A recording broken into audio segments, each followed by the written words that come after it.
Fight week is here and UFC 293 is returning to the land of Oz. It's quite a lackluster card, but there's still a couple of interesting fights, and I'm going to make my predictions for those fights. But before I do, if you're new here, make sure you subscribe as we have brand new videos every single week.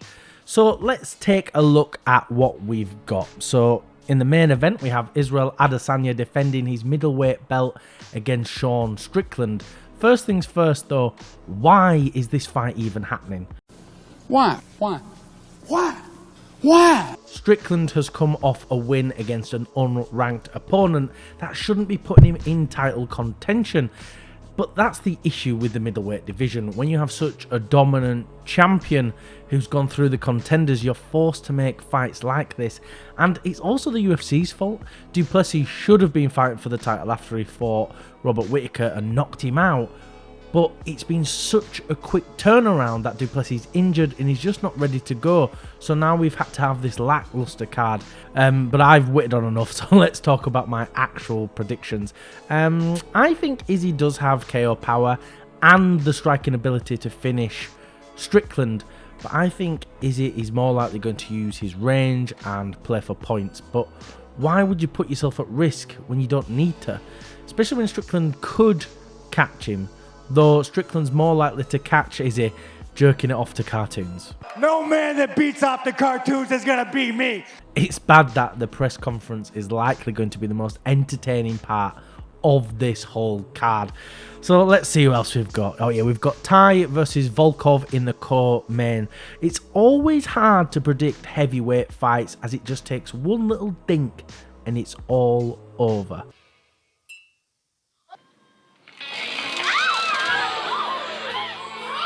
But Volkov is about 4 inches in height, taller than Tai, and he's probably more technical. So I'm picking Volkov, but I really feel like this fight could go either way. Then we've got Cap versus Felipe dos Santos. Who? I don't have a clue who this dude is. He doesn't even have a picture. Why are we having guys with no pictures on the main card? I get it's a last minute replacement for Kai Kara France, but this card is just getting a total joke now. I can't even attempt to make an analysis on this, so I'm just going to have to pick Cap.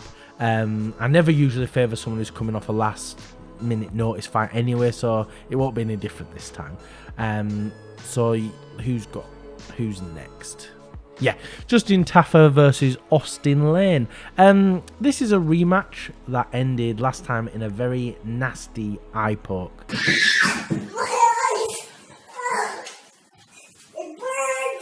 Austin is a big guy. He's got over 6 inches of height difference over Tafa, but he has been caught a couple of times and KO'd, and a big tall guy like that might just get whacked with a big overhand. So I'm actually going to pick Tafa on this one. But like I said before, with the heavyweights, it's so difficult to predict because these fights can go either way. And then we open the card with Tyson Pedro versus Anton Takale. Dead even with the bookies. They're both around the same height. They've got the same reach. But I really don't know much about either guy, in all honesty. I'm not sure why this card is filled with unranked fighters coming off losses. Anton has come off 2 losses in his first fights in the UFC, and I think he's going to be chasing a win, which makes you think that it might be sort of an advantage.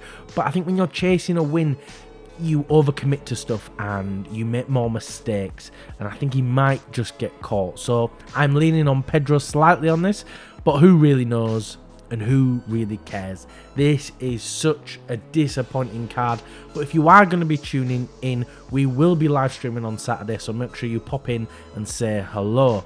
Thank you everyone for watching. If you can like, comment and subscribe, it really does help us out.